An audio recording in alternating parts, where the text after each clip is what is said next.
This meeting is being recorded.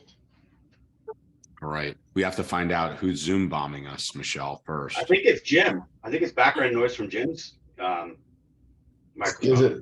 Can you still hear me? Yeah, we can. Yeah, now. We Is there somebody else in the office, Jim? It's down the hall. Yeah, Is I was it- pretty sure that was Tanya's voice I was hearing. What's that? I was pretty sure I could hear Tanya behind you. Yeah, she's down the hall. Yeah. Sounds like a busy law firm, Jim. Yeah, it's like the boiler room over here. It's the end of the month, man. Cash it, snap. What is it? Cashing checks, snapping necks, that whole thing. Oh, Yeah. Well, good. Well, happy holidays, everybody. Jim, you want to start things off maybe as we probably our last one prior to Christmas for everybody. Yes, definitely. So this is, we started this. I want to say this is our 10th call, SaaS y MSP Call. I want to thank everybody, especially the diehards that have been here every week. And, I'm very happy, Andrew, that we've been able to build this level of momentum going into 2023. And I'm super excited about what is to come in the new year. Yeah, likewise, Jim. You got a great community, and it's nice to see them so active and engaged in the conversations. In terms of our agenda today, Michelle, we do have a poll, don't we? Let's make sure we don't forget that. I know we don't have a ton of people on. We anticipated it being a light week. Right. Right. We can launch it now and give people time. Maybe. Yeah. Let's launch it and see what people think. But it's about today's about BEC. But while that's up there, Chip, do we have anything we want to talk about from the dev side? Anything you want to ask the folks on here on things you're working on? Actually, I don't think we do this weekend. We got some pretty clear direction from the last two calls, and we're digging in on a number of things. I mean, I think we sort of, in my mind, we settled this discussion around whether or not SaaS should think about both Intune and Defender, incorporating more details from those products. And when I see more details, I mean creating more events that we can choose to track and package in with other events that help us develop a signature of a possible compromise or attack. So we've continued to have some internal discussions around those two items, but I think maybe a clarification of the message is worth. Our takeaway from it was we're using other products for those things right now, but it would be useful if SaaS Alerts added those elements in for us to incorporate with security monitoring, because there is valuable information in there that helps correlate to other events that go on. So, I suppose if there is a question for everyone is, did we interpret these last two calls correctly? Sure. Anybody want to be bold enough to jump in there? And I was looking for Andy, but I can't believe it doesn't look like Andy's on today. So maybe Gary, were you on our last call? I don't see Gary either anymore. Did he drop off? I'm here. Gary's here. There he is. No, I missed last week. I was here the week before. Got it. Was anybody on last week that, I think Dave from LexNet. I was on last week. Microphone. I was checking some emails where you guys were discussing what you guys were questioning about last week. I didn't hear any of it, so I kind of lost. You want to reframe it then real quick, Chip? And maybe since, Gary wasn't and Dave wasn't. Yeah, absolutely. So the question surrounds really two things. One is mobile device management, and the other is deeper evaluation of what's going on inside of Exchange, specifically hosted Exchange by Microsoft. And those are two areas where SaaS Alerts doesn't go very deeply into event creation. On the device side, all we're looking at is tracking which devices users have used in the past. So you get a new device, you get a new device alert. And we don't really do anything that we're not building a table, let's say, of devices that are approved or not approved for an individual user. So we had a discussion about whether or not we should create some interactive training really for the application where the MSP is going to be prompted, hey, this is a new device. Is this an approved device for this user? We can start tracking that information and provide a deeper level of detail. And one of the ways we talked about doing that was Intune, but there's actually a couple different ways we could go about it. So that was open question number one. And then the second was regarding Exchange. There are 4 different elements really that we track today in the email that help identify a business email compromise. But one thing that we don't do is we don't create alerts for malware, because we reason that there's lots of other products that already do that. And we don't create alerts for phishing emails that are captured by things like Defender or Avalara or other third-party products that are monitoring. We will catch a notification from Microsoft when a phishing email is delivered. That's a system compliance event that's built into Microsoft itself. But if we being SaaS Alerts chose to monitor more activity specifically out of Defender or Avalara or even the Exchange environment itself, we could provide more visibility around potential BECs. So those were topics that got bounced around with the community on the last 2 calls, and they got bounced around because there wasn't a unanimous sort of consent or agreement among everybody that this is something that SaaS Alerts should do. Several people were saying, well, we already have products for that. You don't need to bother. Keep doing what you're doing. Run down the other side. So that's the best way to frame it up. So I guess, my feeling is that, well, with the devices that you're talking about, I think there's 2 sides to the coin. I happen to have, over on my side here, I have a couple of phones that are going back that I demoed over the last week or 2. So I would have generated lots of alerts of new devices and things of that nature. But on the flip side, I can only think of 1 or 2 of our clients who own their devices. Most of them are end user, employee owned devices. Everybody brings their own. Now they have to abide by the policy, and we reserve the right to do what we need to do in the event of a loss. But I don't, part of me says, I'm torn, and I think both answers tie together, but part of me says I'd rather see more than less. And even if I have a different product for some of it, the more I have under one umbrella, the better off I am. And in my case, I don't have another product that's reporting on some of this. So I'd rather see a little bit more, or turn them on or off. For some of our clients who are very sensitive, I'd like the option to see it so I can show them more of that value. Look at all the stuff that's coming through your system. Well, by the way, we're filtering it out or handling it for you, but it's more in that proof of value, of showing the value of the product. And if I can eliminate a different product that I may or may not be using, all the better. If it's not a big deal. I don't know that developing anything new in the product is not a big deal, but it's a question of how much utility the partner community gets out of it. And if the partner community as a whole gets a lot of value out of it, then it's something that we want to do. Dave, you were going to say something? Yeah, I was saying we don't do a lot on the mobile side, but any extra visibility on BEC and stuff like that, of course, is always going to be good. You're always looking out for it, so any extra visibility on that side would always be a good thing. Chip, was some of the hesitancy that, not a lot of people are using Defender at the endpoint, or, hey, we're using, SentinelOne, we're using whatever. Definitely that was some of it. And we're talking about specifically Defender for cloud.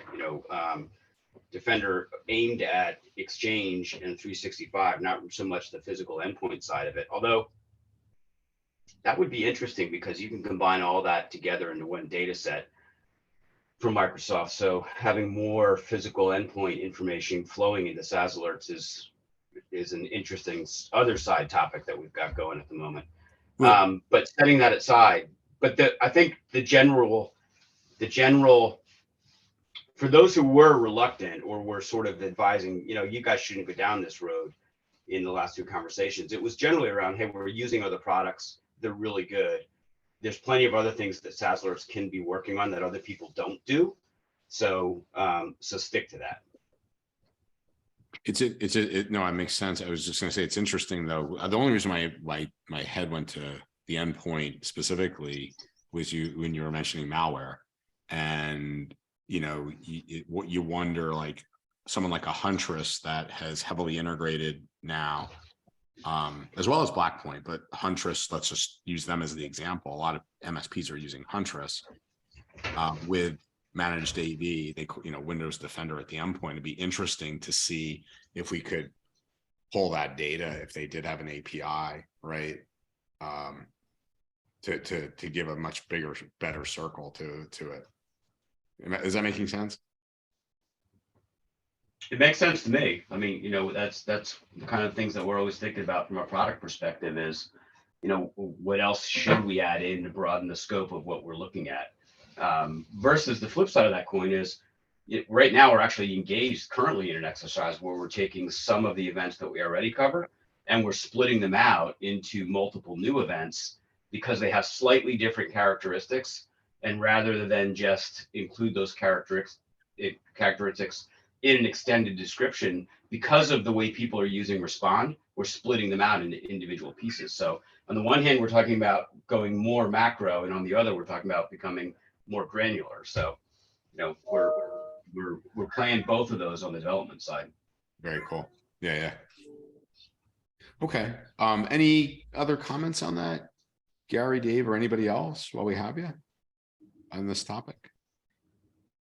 Not yet. No. Okay. Michelle, did we get any feedback on the dealing with business email compromise? We did. I'm going to share the results. We have 64% said yes. Can you see those? 36 said no. It's you think about that, it's pretty strong indication of what threat actors are doing, right? If it was 10% said yes, we'd know that this isn't something. So I want to use that into our next. Let me just put my DND on so we don't. Sorry to hear those dings and donks. What I wanted to show next, and Chip, thanks for finding this. I think it's great. I'm going to bring this CISA advisory up and kind of go through it with Chip, and then get your all's perspective on it. I think what's fascinating about our, and I'm joking around, our threat actor friends, is how quickly they evolve, right? So we know business email compromise is an issue, only to the tune of 2.4 billion in 2021. So what are threat actors doing? Well, they know that we're starting to become more resilient, right? We're always playing catch up, but we're starting to educate our users on things like, hey, if you get an email that says you're closing on, your customer asked to move the account numbers from this bank to this bank, right? We're becoming more astute. We're educating our customers more. We're putting policies in place that requires phone calls and signatures and right, yada, yada, yada. Fair to everybody? So what do the threat actors do? Well, they quickly say, well, hey, that people are starting to catch on there. So let's quickly evolve and to do something else.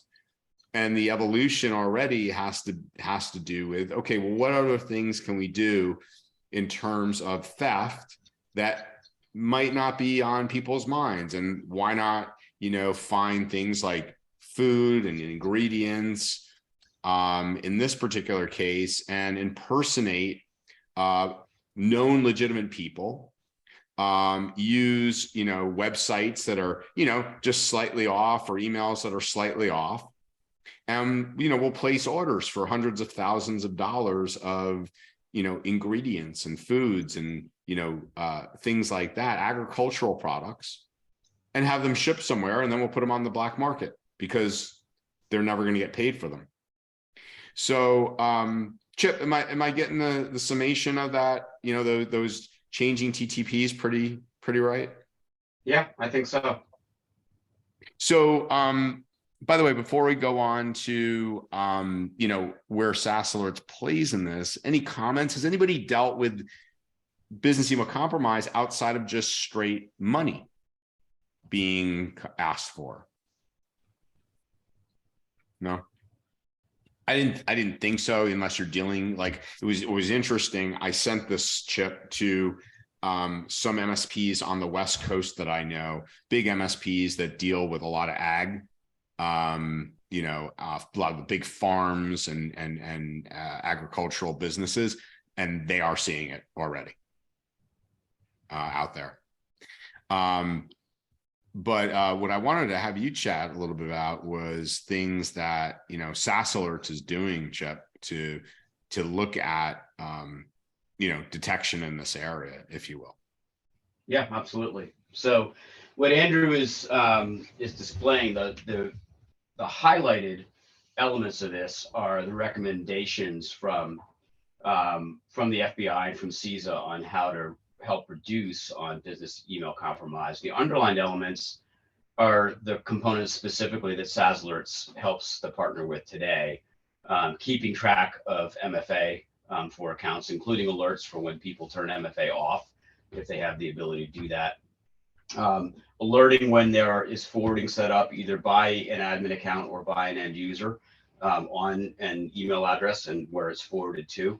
And then frequently monitoring of the Office 365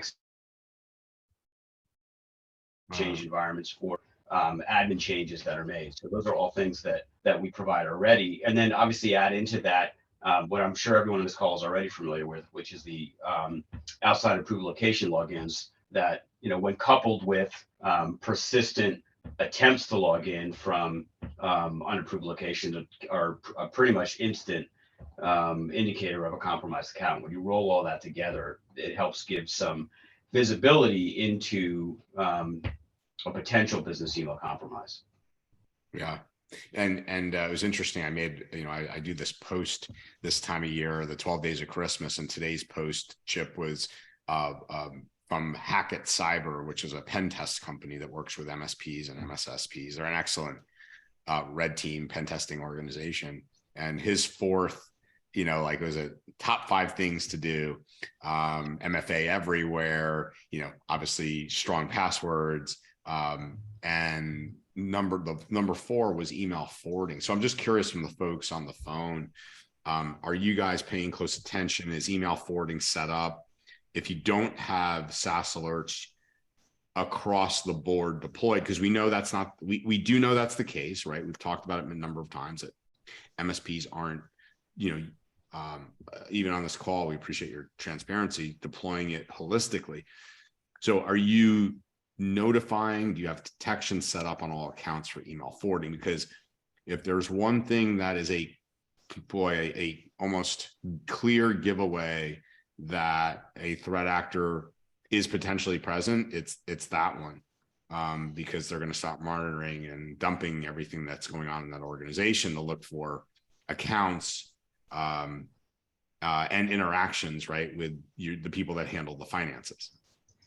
So I'm curious, does anyone want to come on and talk about that? And if you're not using SaaS Alerts to do that, how you are doing it?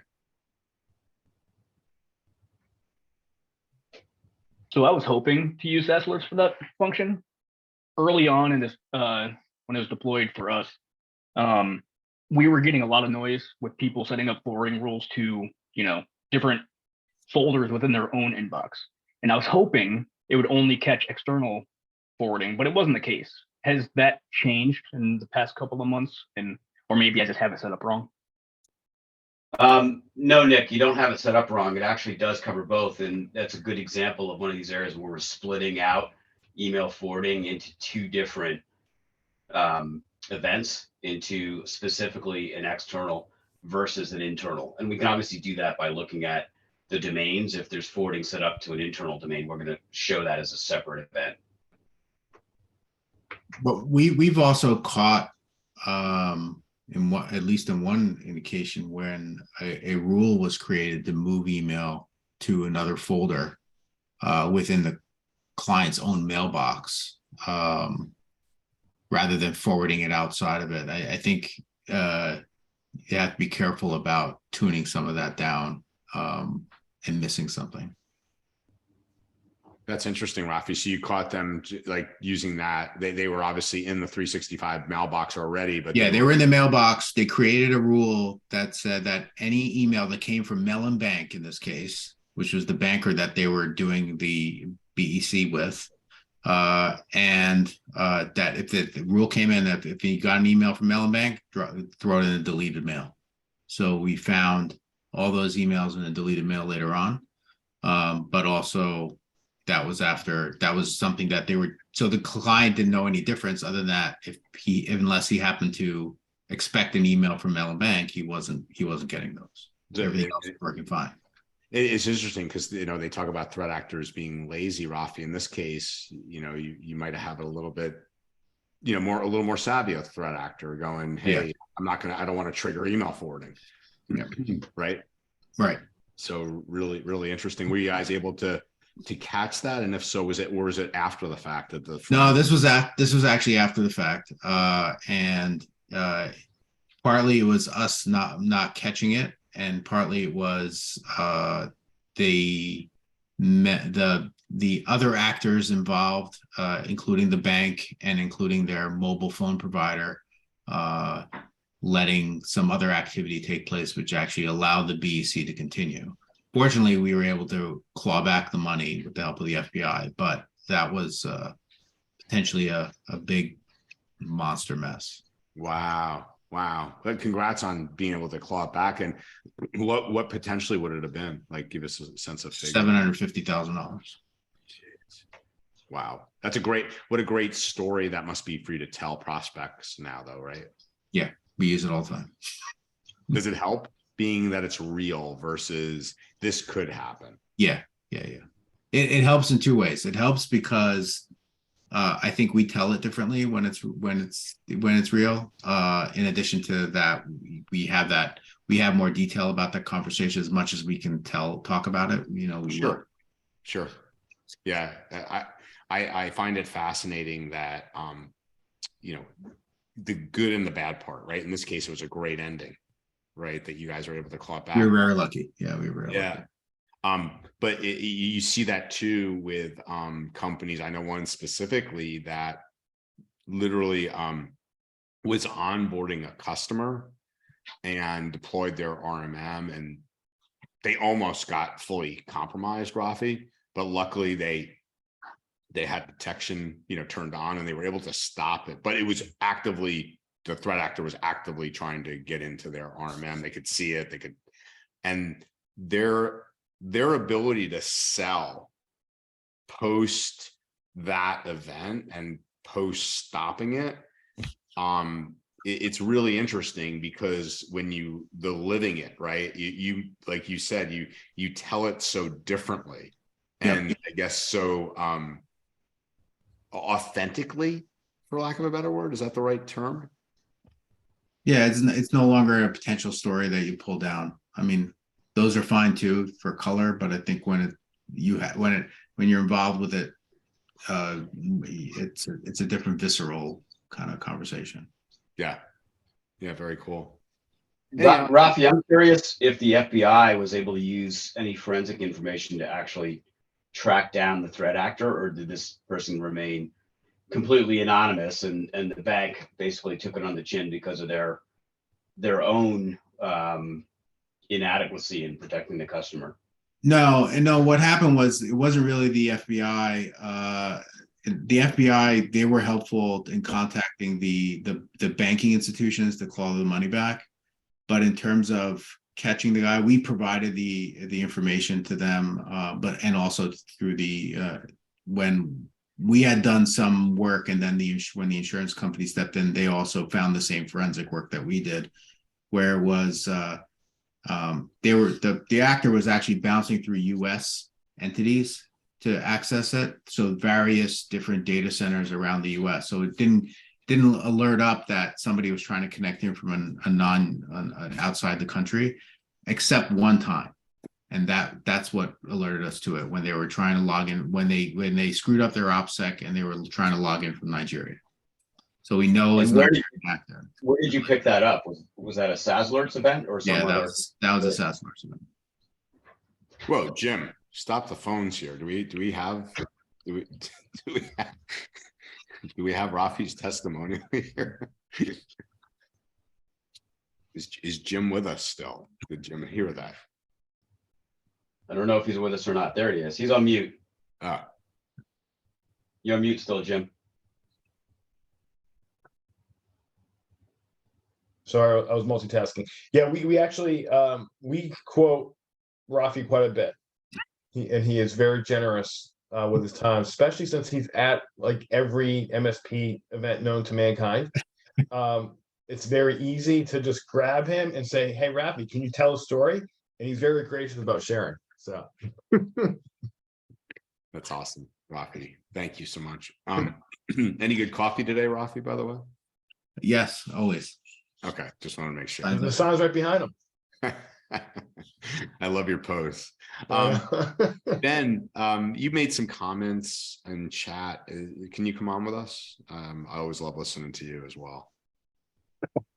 Thanks. Can you hear me okay? Yeah. Okay. I know I was listening to you guys talk about BEC, and just one thought that comes to mind, or a couple, is, I know you discussed, I think, in previous weeks about being able to see emails and everything. I didn't know if it's possible for SaaS Alerts to monitor outgoing emails for certain keywords, or I don't know if that would be how clients would feel about that, if it would be like, a violation of privacy or something. But that, and like just the number of devices logged into an account. I know personally, I went through mine the other day, and I'm like, I haven't had that phone in a couple of years. And just log that out.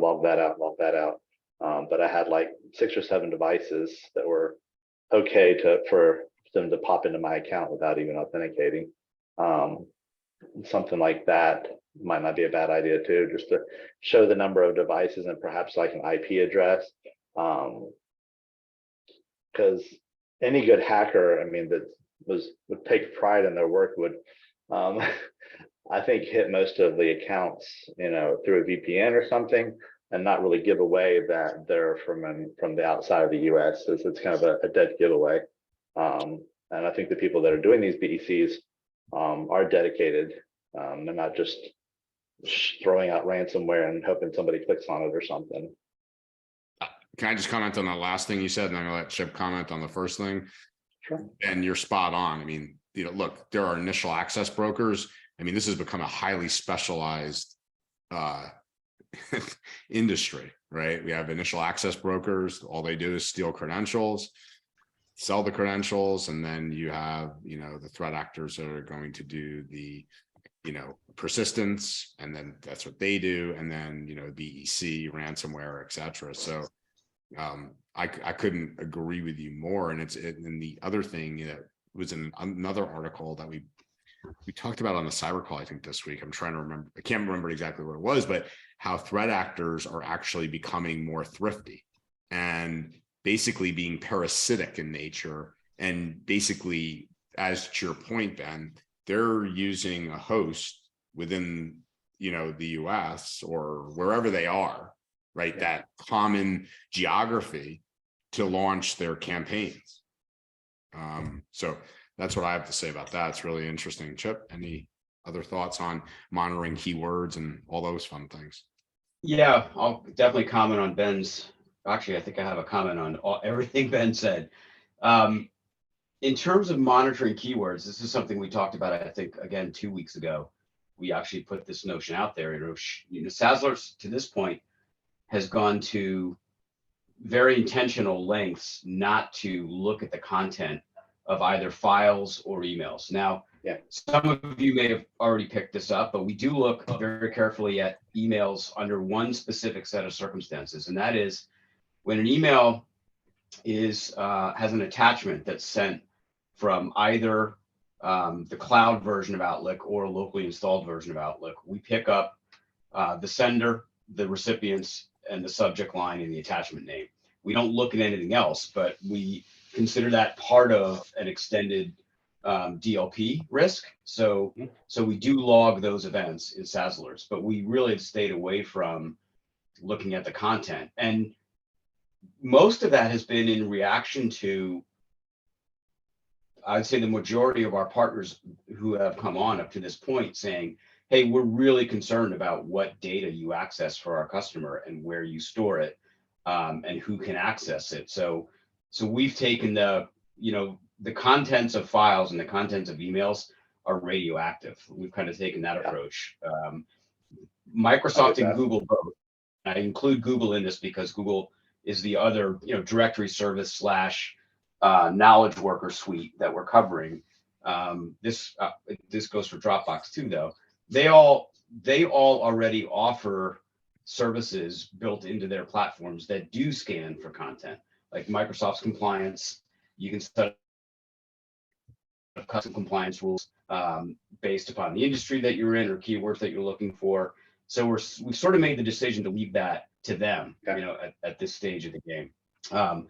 I highly encourage MSPs, especially those who are serving sensitive industries, legal, medical, trying to think what other, whatever the highly sensitive industries that you might have. I'm sure there are some, psychotherapists, that sort of thing. They definitely should be using custom compliance events if it's Microsoft, or taking advantage of Google Workspace's similar capabilities in that realm. The comment on the threat actors, I absolutely agree. Like any threat actor who is serious and professional about what they're doing, a foreign IP address. They're gonna VMs to apply their trade, and those VMs are in the US with US based IPs.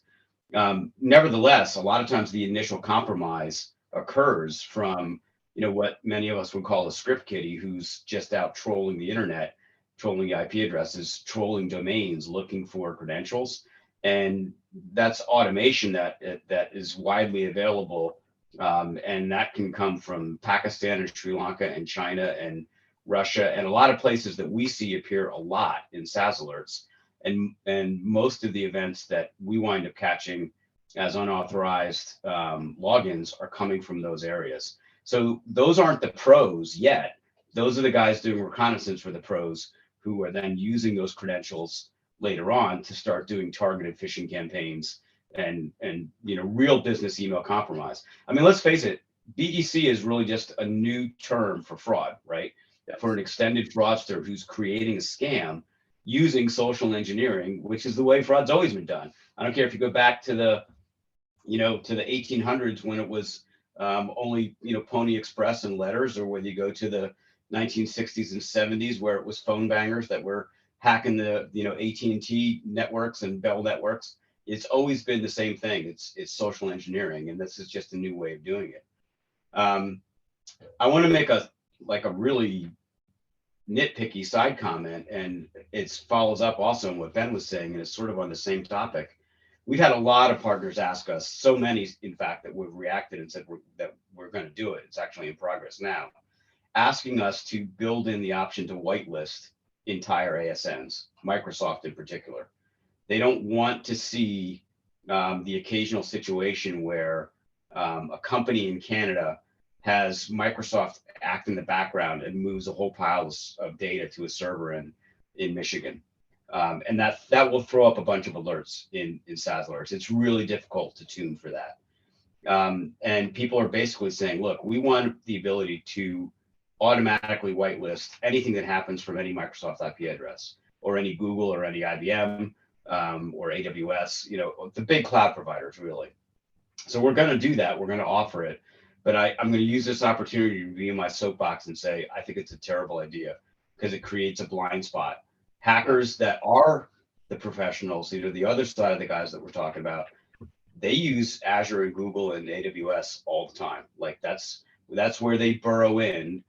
The irony is, they know you can open up a free 30-day account at any major cloud provider, not pay a dime for a VM, and use it to hack the crap out of people in that system. I mean, it really is an incredible irony, right? That's the way it works, but that's the way it works.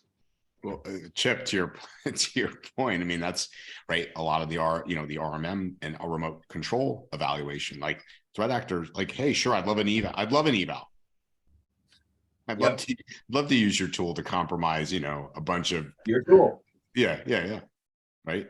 So I would love to see if, just to kind of go in the opposite direction of, could SaaS alerts, instead of making the United States just, an approved location, could you narrow it down to, to states? Most of our customers are on the East Coast. Nobody's on the West Coast, and we should be logging in. I would love to see that. We can, Ben, but here's the problem that we run into. And I'm guessing by your question that you haven't run into this problem, but many of our partners have. The more granular you get in terms of, the magnifying glass. Did we lose Chip a little bit? Yeah. Oh. Do you want to fill in the technical stuff, Jim? Almost everyone's experience.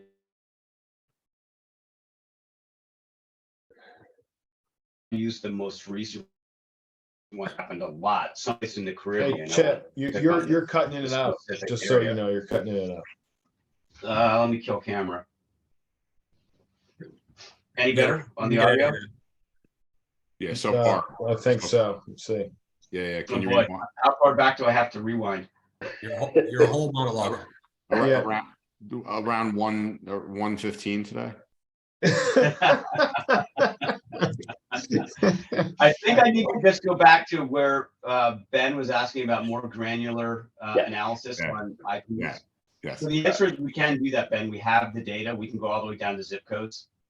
The trouble to introduce it is the tighter you get, the more error prone it is. So we've already had situations where we'd have a group of partners calling us up and saying, hey, I'm getting all these outside approved location alerts, but my customers are in Atlanta, or or the Panhandle of Florida, and they're all reporting the Caribbean. And we wound up running this down, and the problem is that one of the mobile carriers, I don't know. Well, I can mention it. I suppose it doesn't matter. T-Mobile decided to just reassign an entire block of IP addresses to new mobile devices from the Caribbean to the southeastern United States.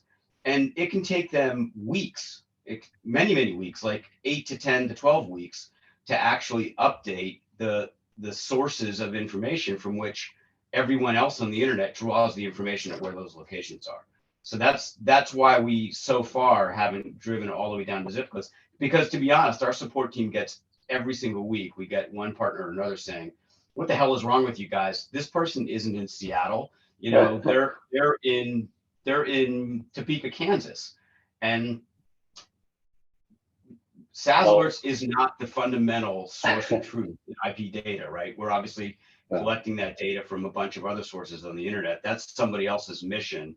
And unfortunately, I didn't actually know this until I started on this journey, but there's no real standard that says if you move your IP blocks around, if you're AT&T or Microsoft or anybody else, that you've got to update internet in a certain amount of time. Like, you can get around to that when you damn well please. Like, nobody's there to police the ASN owner and say, you're being very, very naughty and you're making it difficult on people to provide good security information. I was gonna say, I can imagine it's probably gonna get even worse with IPv6 and everything.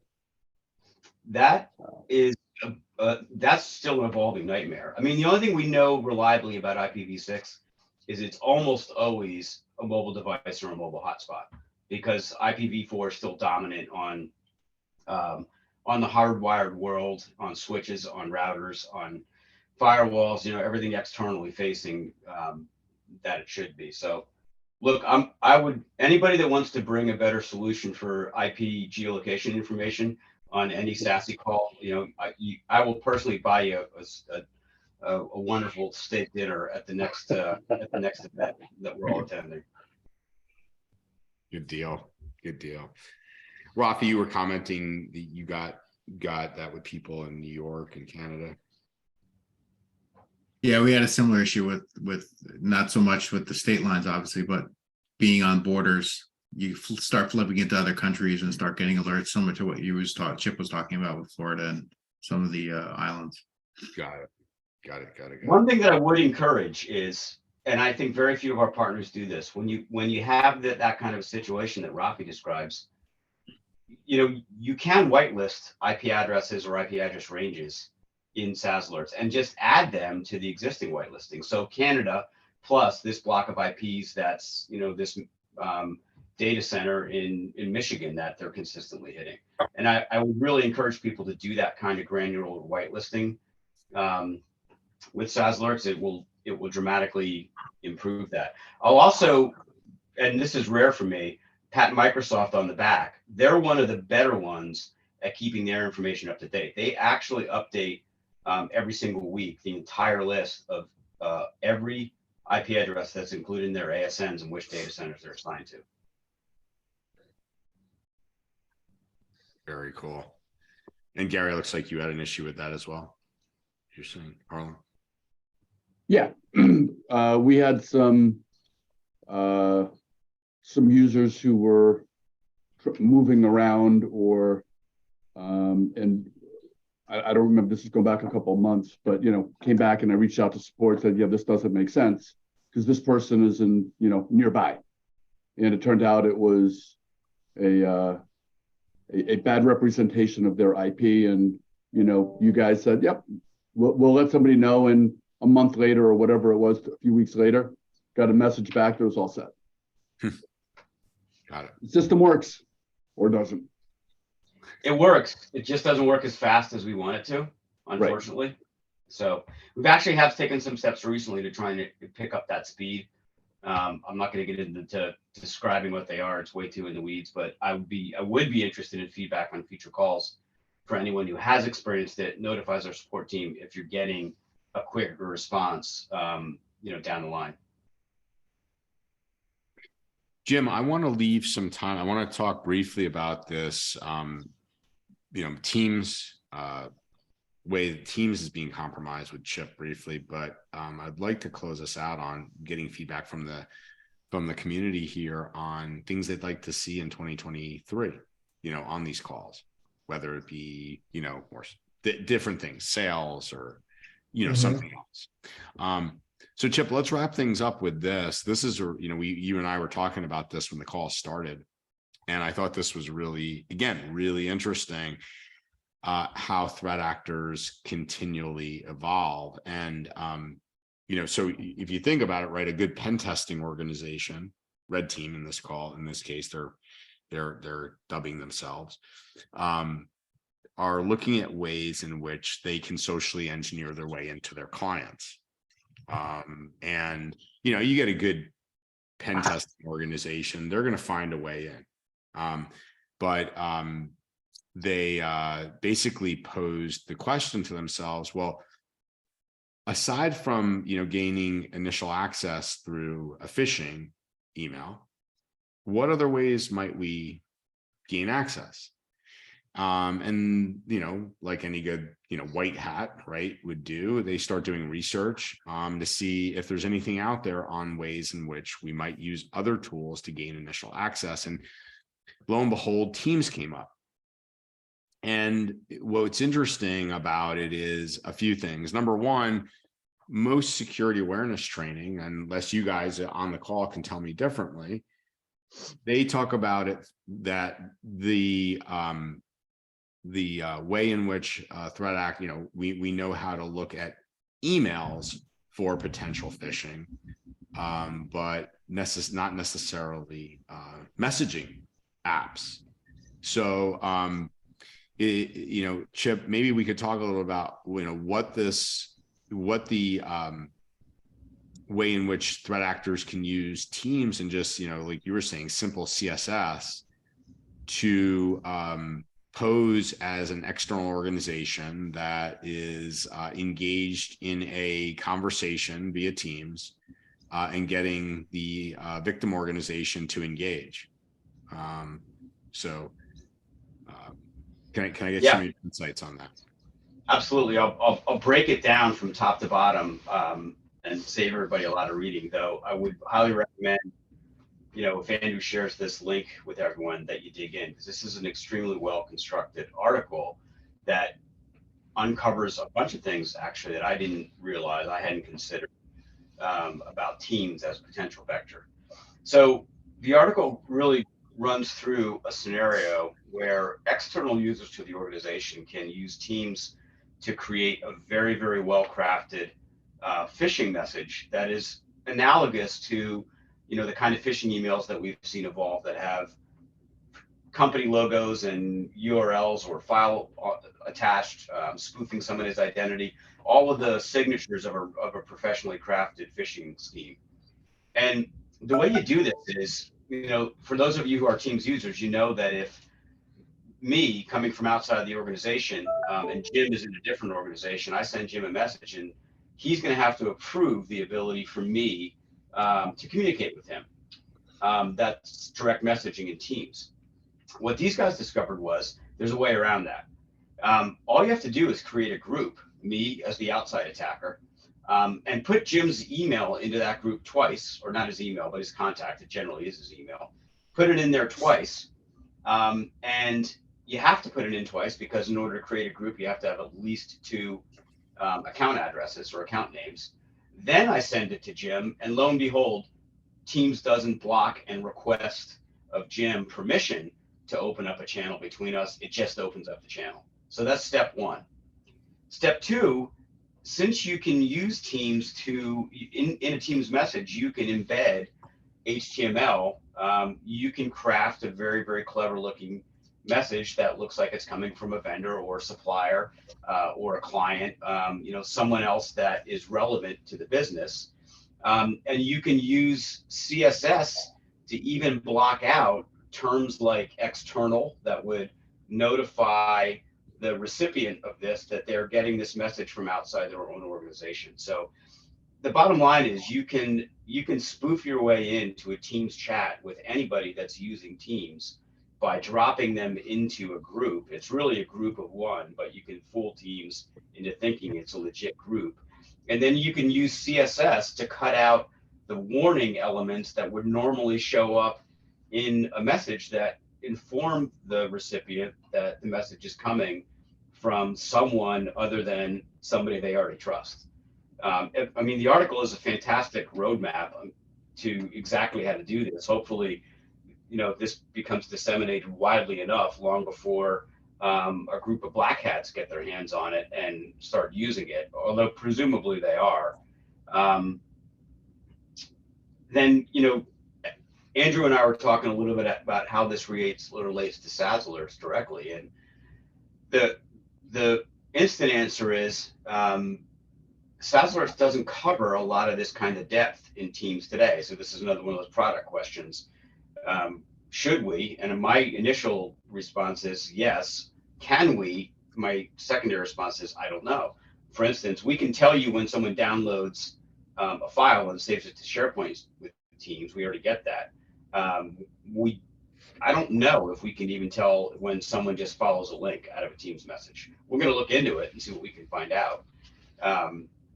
But the notions around this are really kind of scary, and I think it's worth everybody digging in and just briefing their own customers, if nothing else, onto the fact that, hey, remember all that stuff we told you about phishing email training and how to spot a phishing email? You need to start thinking about applying it to Teams as well.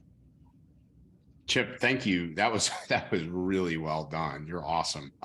Chip, could SaaS alerts say when a new group is created in Teams?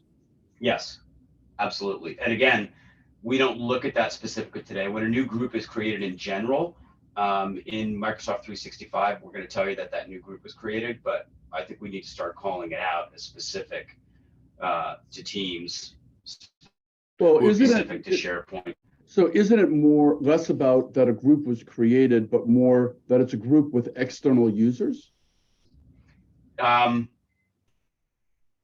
Apparently Teams doesn't distinguish that. That's pretty much what this article is stating. You know, when an external direct message comes in, that's one thing, but you can fool Teams into bypassing the warning that the group message is coming externally. It's really a flaw in Teams that's there to be exploited. Gee, that's surprising that there's a flaw in Teams. I find that hard to believe. Well, I mean, Gary, I love, by the way, anytime somebody makes a snarky comment on Microsoft, it always cracks me up. I've been doing it for years. That's why we sell their products for many years.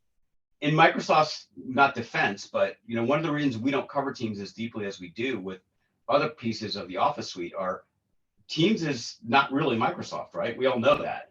Like they snapped this thing up and bolted it on way more than they snapped it up and embedded it and engaged it. They just kind of stuck it onto the side of an already running horse. So it's not quite the same thing as Outlook or Microsoft Word or Exchange. Right.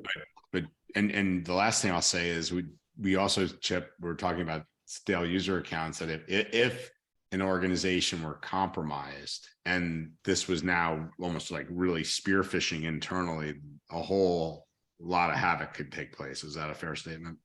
Yeah, thanks for reminding me of that, Gary. Because I mean, Andy, you had asked that exact same thing of me before everyone got on the call. Oh, we lost you again, Chip.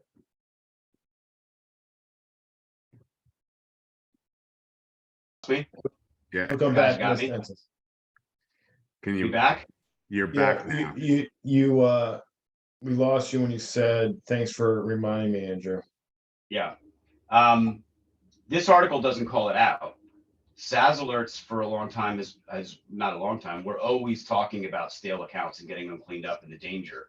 If you combine everything that you would read here with the fact that someone could compromise an otherwise stale account that isn't used, especially a stale guest account, because that would be the most dangerous, like a vendor guest account that was created 6 months ago, hasn't been touched, and a bad actor picks it up. It combines that with the techniques used in this article. It's literally game, set, and match. That's like having your doctor's office call you and remind you about an appointment every 6 months. You trust them, you know them, so you take the call and you do what they say. And that's exactly what would be going on if you combine those things together.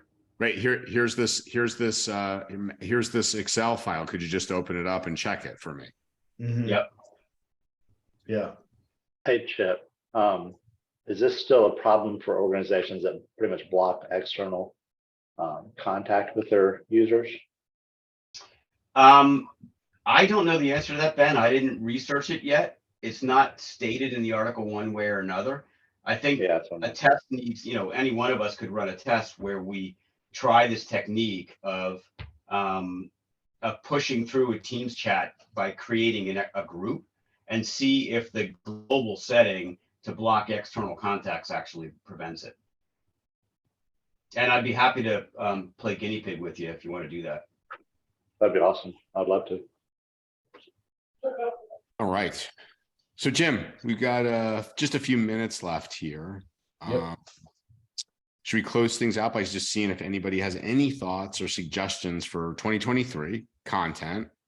I just want to say thanks, Jim, for the opportunity. And again, the community has been awesome. I mean, really well engaged and fascinating discussions. No, thank you, Andrew. We wouldn't be having these in-depth conversations and the quality of content if it wasn't for you and your facilitation. So greatly appreciate it. Your credit to the entire industry. Thanks. super excited about the engagement we have had from this group. In 2023, I'd love to see, the size of this group like double or triple. That would be fantastic. And just keep your thoughts coming, like your ideas, your questions, your product feedback. We love it all, and we're looking to build on the momentum that we created in Q4 here into 2023 and making this, even more valuable for all of our partners. So can I ask a question? Yeah, please. And I actually had I went back and forth about a ticket with support, and I raised it there, but I'm not sure I got an answer that I like. I've been looking at the two reports having to do with users and MFA enabled or stale logins, and there's the two separate reports. I don't have them in front of me. And I find that I'm kind of going back and forth between them, trying to cross-reference the data. And their answer is they're intended for separate purposes, which I get. Is there a reason that can't be combined into one report where you have one list of users with their attributes that you can both filter and see, yes, this account is stale, hasn't logged in a long time. Oh, but and or they have MFA enabled in force, and all that in one screen instead of going back and forth between them? Yes, there actually is a technical reason. Okay. We've already, you're not the first to bring it up and ask the question. And if we go back maybe 4 calls or 5 calls, Leaderon and you would have heard us talk about the notion of interactive reports, where you're going to be able to modify settings. Yes. The reason why these two things are separated today is because any action that you take to manage a tenant or change settings on a tenant has to be done through a separate enterprise app than we use for reports. We haven't integrated that into reports. That separate enterprise app is embedded into your tenant when you guys first turn on respond for the tenant. I don't know if you remember, but when you turn on respond for a customer, you have to do a reauthorization with an admin. And it has, actually, in that case, it must be a global admin, because the permissions that are required require a global admin to modify tenant settings. Mm-hmm. So that's the reason why these are split out. They were created at 2 different times with 2 different intentions. We never intended reports, the reports module, to have that kind of power. But we've had more and more requests similar to yours, Gary, that are basically saying, look, we like that you guys are monitoring event creation and alerting tool, but we need more muscle to actually act on the information that you're giving us. And that's, I'm generalizing what you're asking for, but it falls into the same category. Well, but so that is a 2023 initiative to bring those things together. Well, that's a good answer, which is, and I understand that there's technical reasons of like, if we're going to be able to take actions on those screens, and they have to be separate for technical reasons, but a summary view to find the problem accounts and be able to see all that information, because I'm a little bit less concerned if that account is stale, if MFA is fully enabled, for example. And maybe it's not a good one, and we could argue that none of them are good, but being able to see that side by side, to me, would be much more valuable. Yeah, no, we agree. And that's what I'm stating. We are working on bringing those together so that you have the summary view, and you can also take action from that summary view and modify settings on an account. Okay, I'll buy that. Thank you. All right. Jim, want to close us out? 2023, I don't know, will we be on next week? Probably gonna skip next week. But someone will log on, I'm sure. And we'll see it. We'll see. Someone's logged on to Zoom. You should have Andrew here just in case. Yeah, Andrew, you're on duty just in case. No, thank you all again. If you have new ideas, things you want to see from this call, please don't hesitate to let us know. We're very open to the feedback. And just thank you, and everyone, please have a very safe and joyful holiday season. Back at you guys. Thanks everybody. You do. Okay, bye. Thank you all. Thanks. Bye.